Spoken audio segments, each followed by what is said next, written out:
My name's Kim Hess. I'm one of four children that my parents had, and I'm the next younger brother to Kyle Hess. I have an older brother, just older than Kyle, named Hal, and another sister named Nita, and I'm the baby of the family. There was about 8 years difference between he and I in age, 8 or 9. I was the whoops baby. So my sister, she got married the same year that I was born, and then we were raised on a farm in Idaho, up in a little town called Milo, actually, and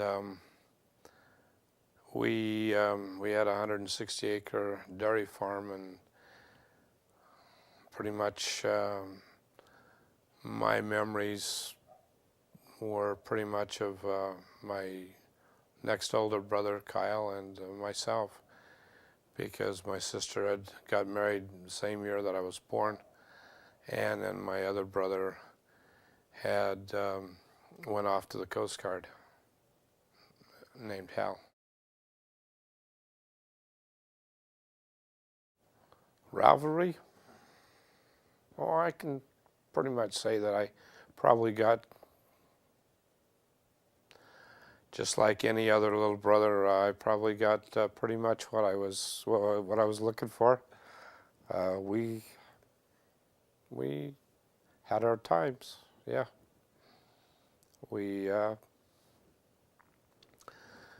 Well, he used to be out in the cow barn and milking cows and things like that, and I used to go out there a lot of the time, when he was out there, especially after, I got old enough to move around a lot, and I probably messed with him pretty good. I do remember that one time when he had me sprawled out on the floor with his knees on my elbows, giving me the torture on the chest, that I told him, one of these days I'm going to get taller, longer armed, and bigger than you, and then you watch out. And it happened. So I have probably about 6 or 7 inches arm-wise on him. I'm probably a good foot 6, 7, 8 inches, probably 8 inches taller, and so I outgrew him.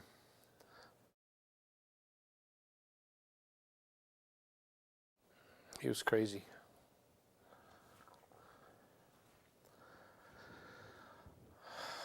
I was down during that time.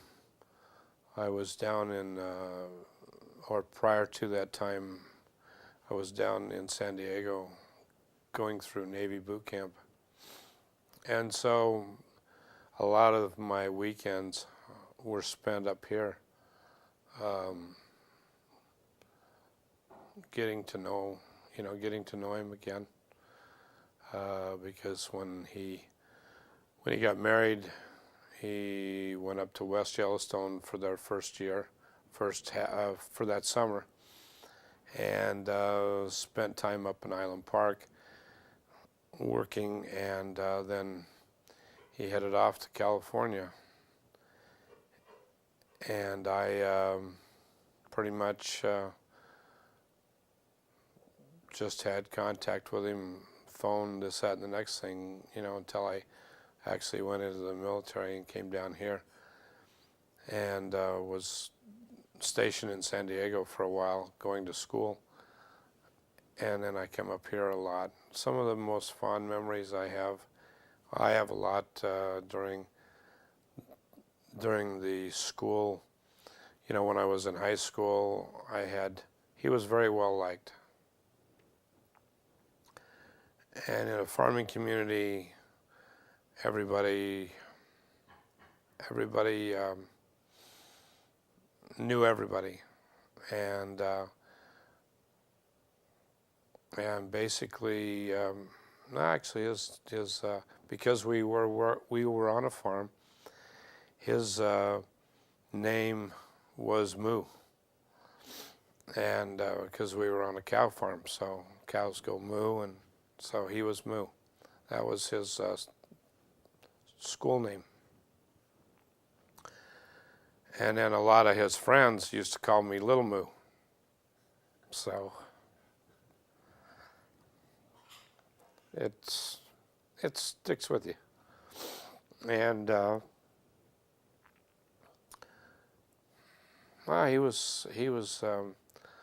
he always liked to play tricks and jokes, and he was always doing something. It didn't matter what, wherever he was always doing something. And I remember when we were at a swimming pool one time. I don't know why we were there. Maybe he was taking swimming lessons. I have no clue. I don't remember, but I was pretty young. And I think he could swim. We were in Rigby or someplace, and I remember I was walking along the pool, and I wasn't old enough to swim yet. I mean, I hadn't learned. And he's walking along there. Next thing you know, he picks me up, throws me in the water. I come coming up and grabbing. He says, "You want to learn how to swim? Swim." And so he's just not in any mean way, but he was just a guy that just done things, and just he was very impulsive, and he was very quick on his feet and very quick to do things. I remember one year in the wintertime, I kept bugging him. I said, because he used to do chin-ups on this rail in our barn door.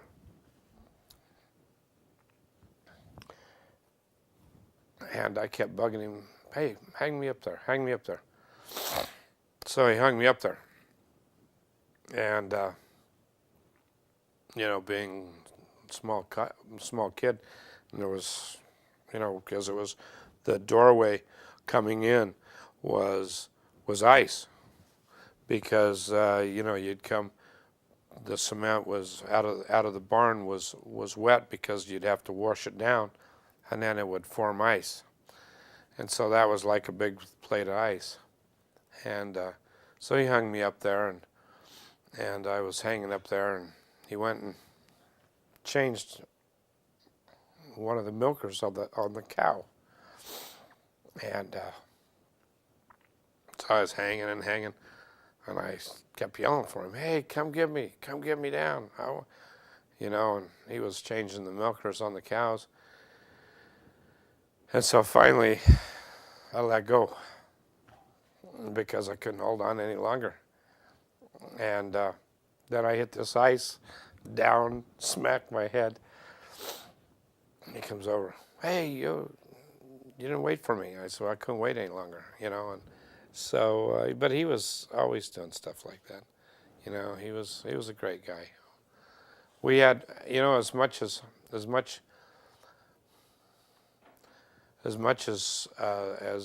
you, when you think back, the times when you are growing up as siblings,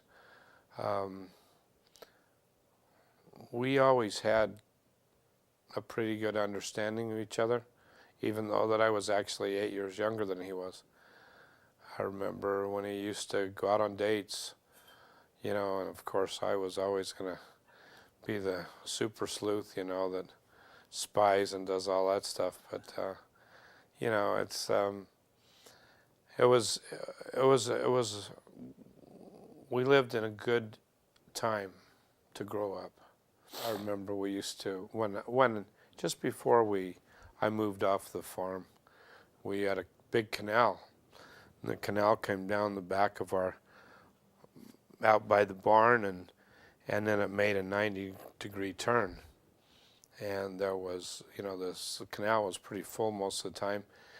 And right there where it made its turn, there was a fence that went out into the water, and that's how the cows went and got their water, you know. So there was kind of a natural watering area. But it's interesting that we used to swim in the canals all the time. That was our fun. The summertime, you know, after we get done with, he'd get done haying and doing all that kind of stuff, we used to go and get in the canal, nice cold water, and it was fun. But we used to build boards and tie them on the head gates. And Kyle was always a surfer. You know, he always had that want to. He was one of the first guys I ever seen on a surfboard made out of plywood. You know, so he was adventurous. He always was trying stuff, this, that, and the next thing. And so yeah, he was a pretty brave guy, you know, to do those kind of things. And so, but he taught me a lot about, you know, the canal and how to find the currents so that, you know, you didn't get held under and whatever. And we had actually two canals, one on the front part of our property and one on the very back by the barns. And so that was a good thing at that time too, to have that experience, you know, to do that kind of work, you know, and have work and then have some time, you know, in the canals and stuff like that, because that's where you lived in the summertime. I wasn't there, but I remember. I mean, before I was born, he got kicked by a horse, and it caved in his whole side of his face. Matter of fact, in pictures, and he used to have a scar right across here where it was permanent scar. But when he was a little guy, I remember my mom telling me that he was out to my uncle's on my mom's side. My Uncle Wendell, which is my mom's sister's husband, out on their farm in Malad, and he climbed up a tree, and he jumped out of this tree because he wanted to fly like a bird. And so, you know, he was always, I don't think the guy he never had too much fear.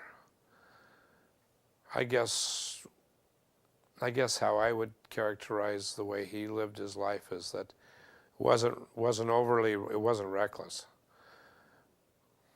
But in the 34 years that he was around, he probably put in 60 years of living.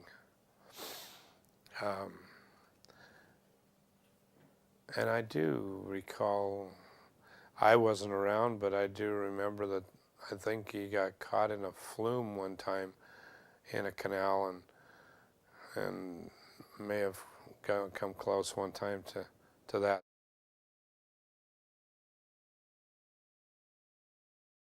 It was a lot slower times than it is now. I think the world's going too fast. I think that there's a lot of things being lost. A lot of family, they don't hardly know each other anymore, and it's okay because they don't have time to know anybody, and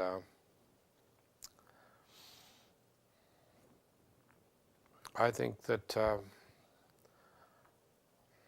as when we're growing up, you have to know that you're loved and that you have people care for you, and that you build a bond. And we had a pretty strong bond.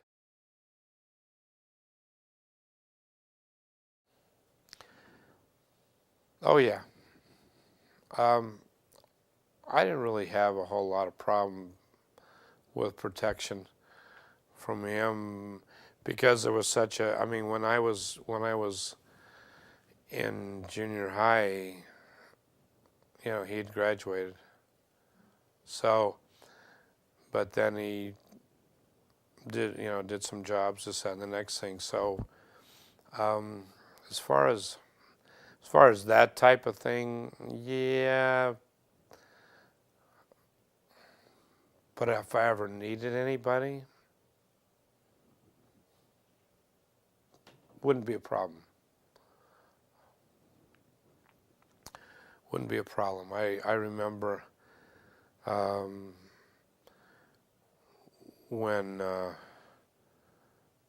when the family would get together, and he was always we were kind of, if you look at pictures, we were pretty much right next to each other most of the time because there was actually some pretty good space between my next older brother, his next older brother, and my sister. Of course, there was 20 years between us, and of course Nita and Hal pretty much grew up together, and then Kyle and I grew up together, kind of. Much as possible, yeah. And so we palled around a lot. I was probably his pain in his side, but it's the way it goes. My parents taught us responsibility. They taught us how to work, and that's probably why that pretty much all of us have been a success to some degree or other in whatever we've done. So,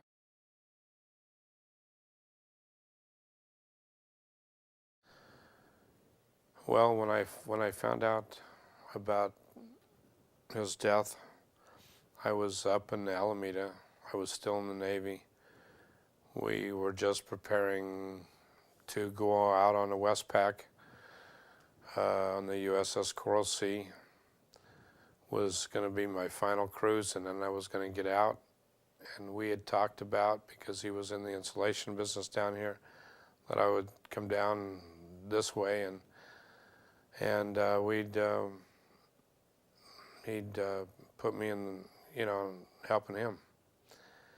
And we kind of had done some plans, as I remember, and the day I found out,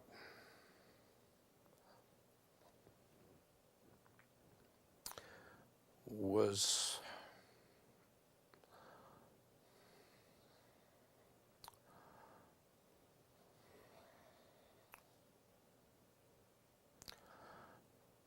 probably one of the most numbing feelings that could ever go through your mind. Um, my first reaction is it couldn't happen. He scuba dived all the time. He was an excellent swimmer. And then, you just run all kinds of scenarios through your mind. How could something like that happen? And then how could something like that happen, to a guy that's doing what he needs to do as a family man, and doing what he needs to do as a community leader.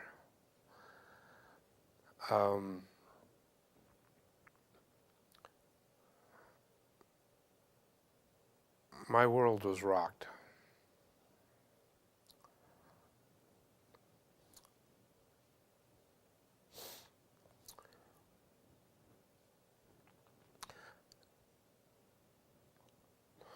Because I lost a friend.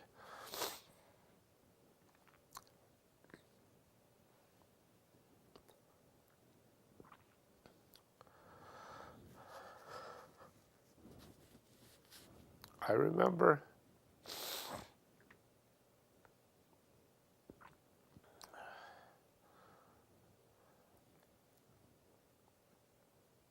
thinking how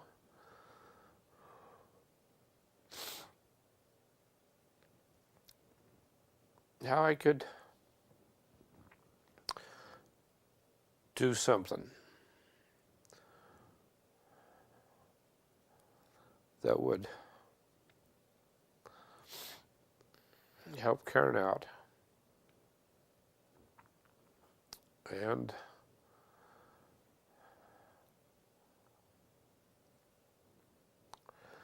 I knew I had to come down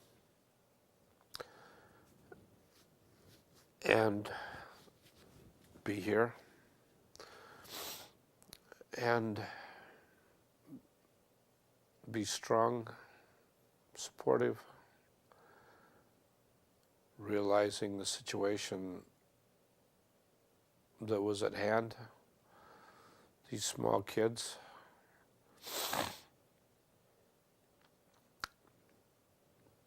I knew I had to be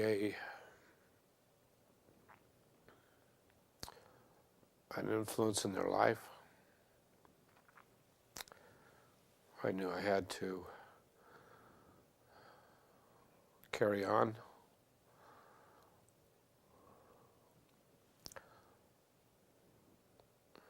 Because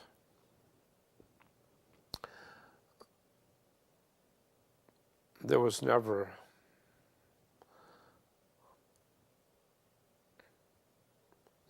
a doubt in my mind that he was in a bad place. I always knew he was in a great place. I sometimes thought about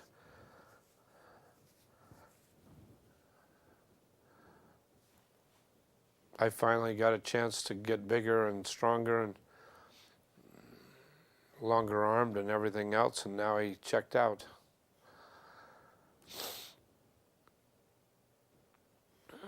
But it was a tough day. It was a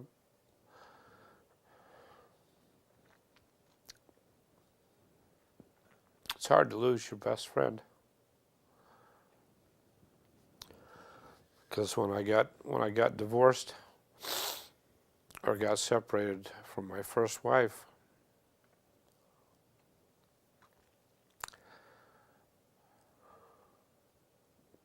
I remember he told Karen, he says, I got to come out and go up and find Kim.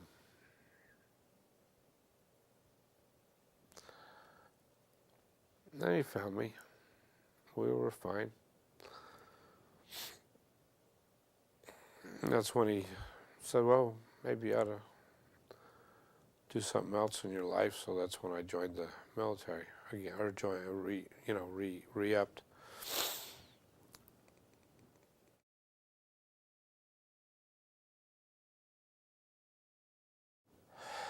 I would say, as far as life is concerned, I would say you have to live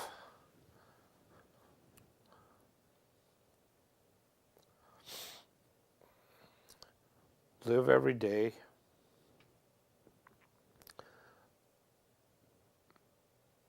the best you can. Take all the obstacles that come before you and try to make them better. Make some sense out of it. As far as lifelong lessons,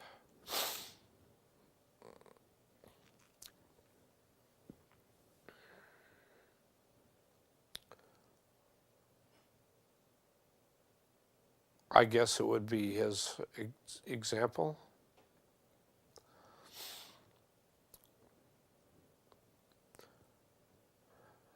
His ethics,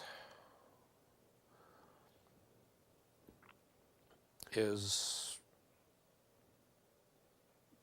exuberance, his zest for life that he had.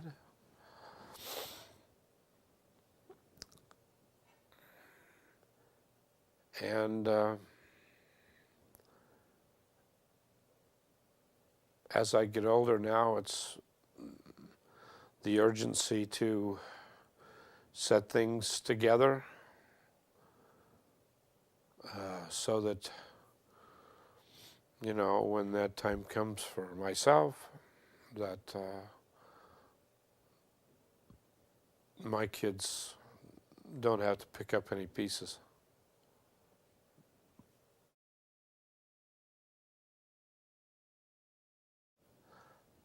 Oh, yeah.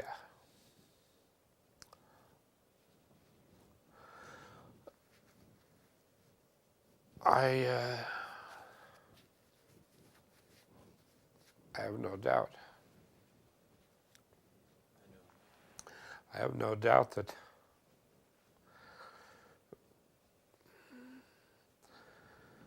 that he is close.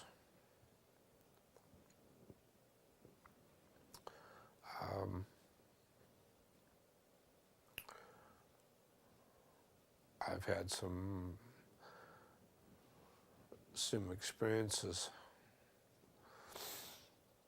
that I know he's close. Through my grandparents and through my parents. I remember when my grandfather passed away, even before my mom knew about it, got the call.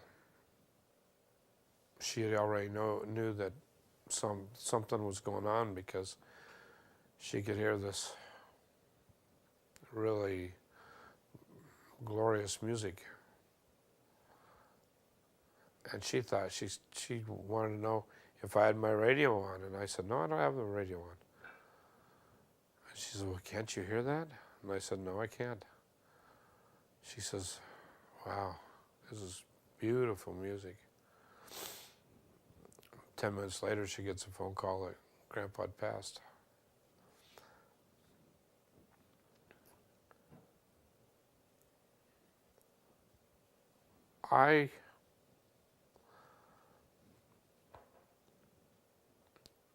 If I didn't know that I was being watched and I was being coached and I was being helped,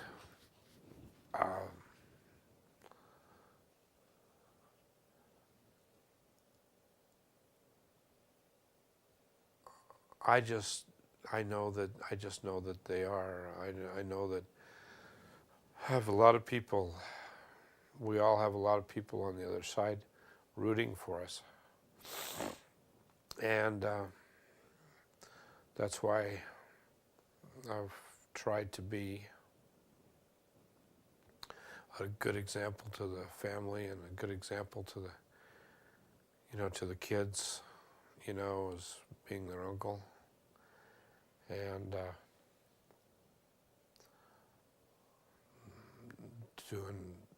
doing whatever I could to help this family be as great a family as it is.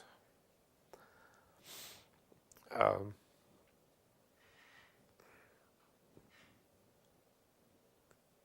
and it's not for any reward of any kind.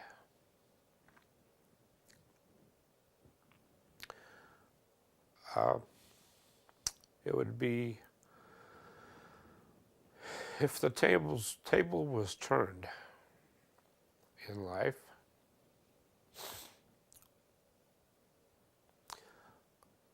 I feel like that, without any doubt,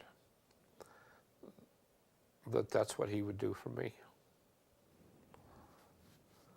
So, uh, you have to believe in this. You have to know that it happens. And I've had some experiences where that I've been sheltered. I've been told to not go someplace, or to move, or just very subtle things. And there's no doubt about it that it's guarding an angel.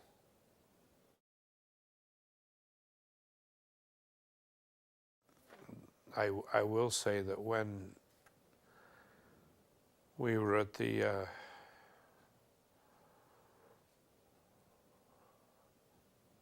mortuary, at the viewing,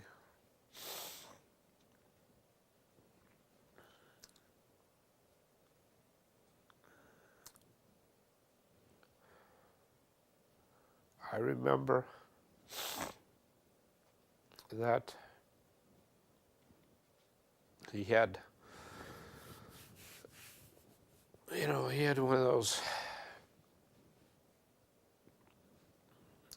of those kind of eyes that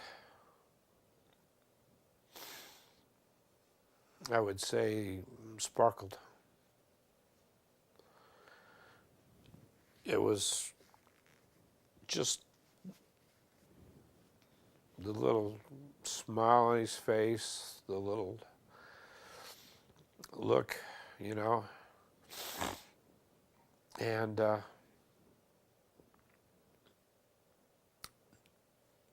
when I was at the mortuary, call me crazy or not, but I seen one of his eyes open. He winked at me.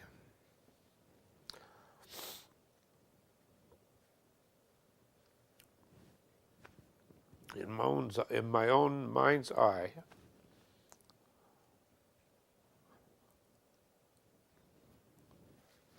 I knew he was okay.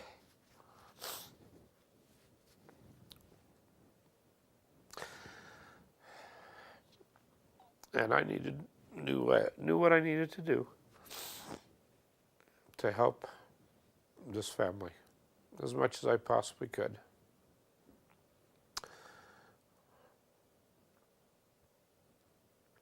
And I've watched all these kids grow up, have their own kids.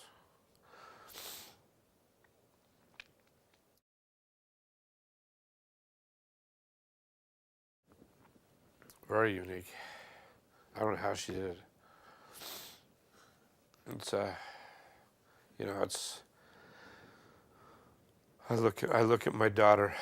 I look at her and raising 4 kids and all by herself, and I've been just helping her as much as possible, wherever I could.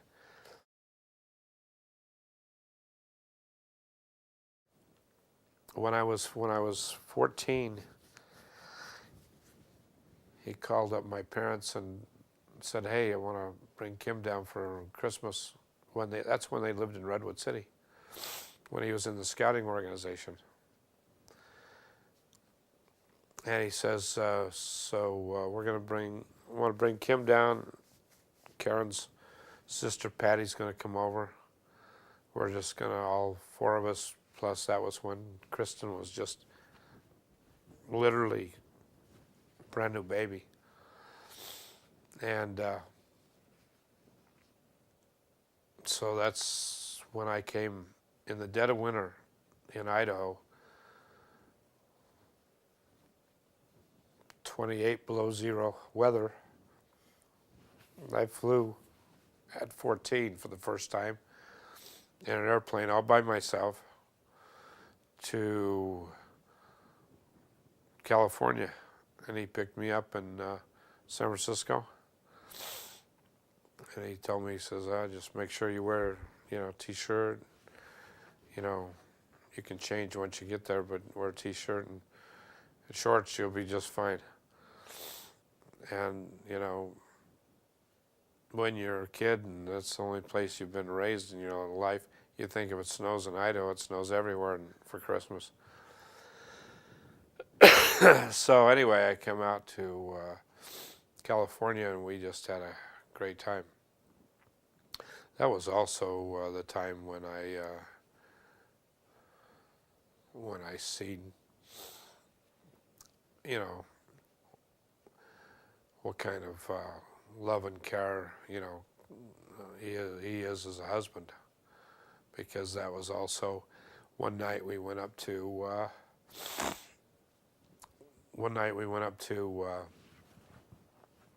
San Francisco, and we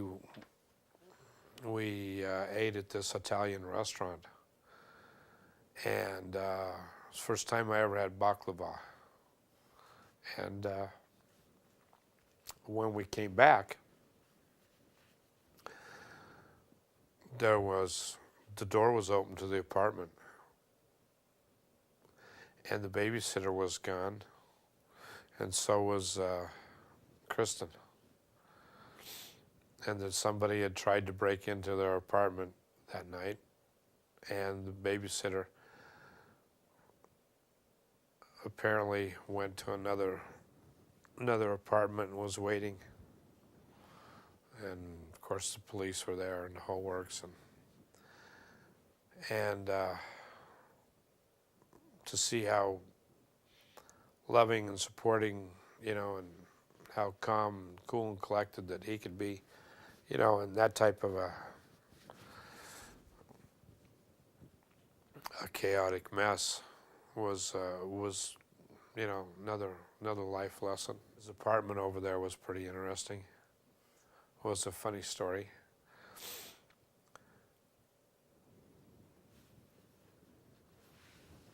They were all sleeping upstairs. There was a bedroom upstairs, and I was down on the couch, down in the living room.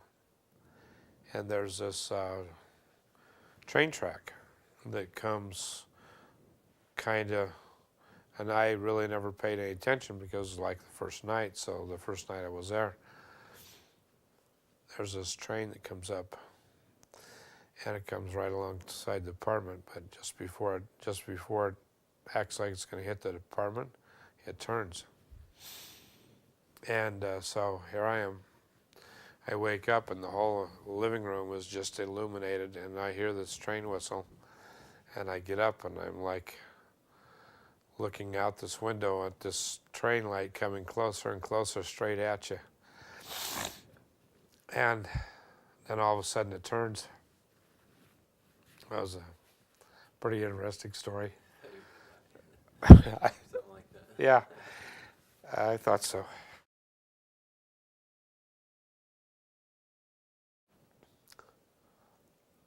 I don't have in-laws or outlaws. I have sisters. And as far as her and her support and my support with her, my love for her,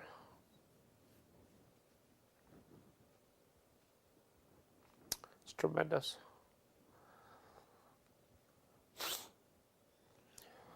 My love for the kids, almost as great. I love these kids.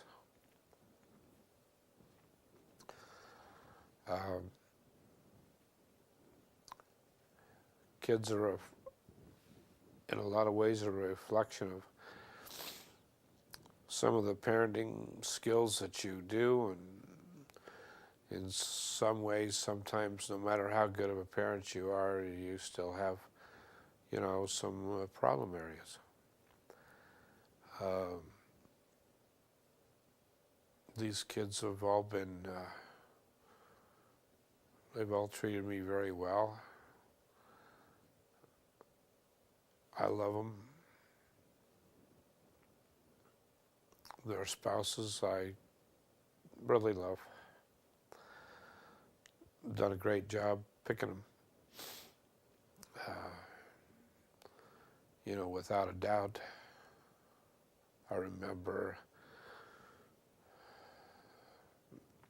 many family gatherings here when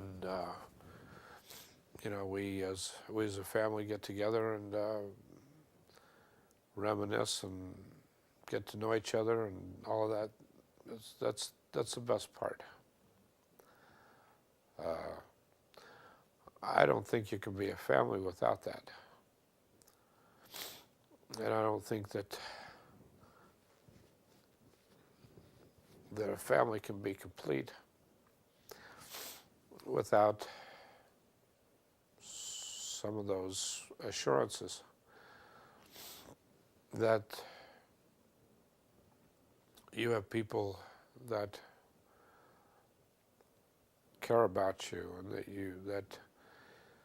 that you care about them, and that you want to see them succeed and see them make good choices and those type of things.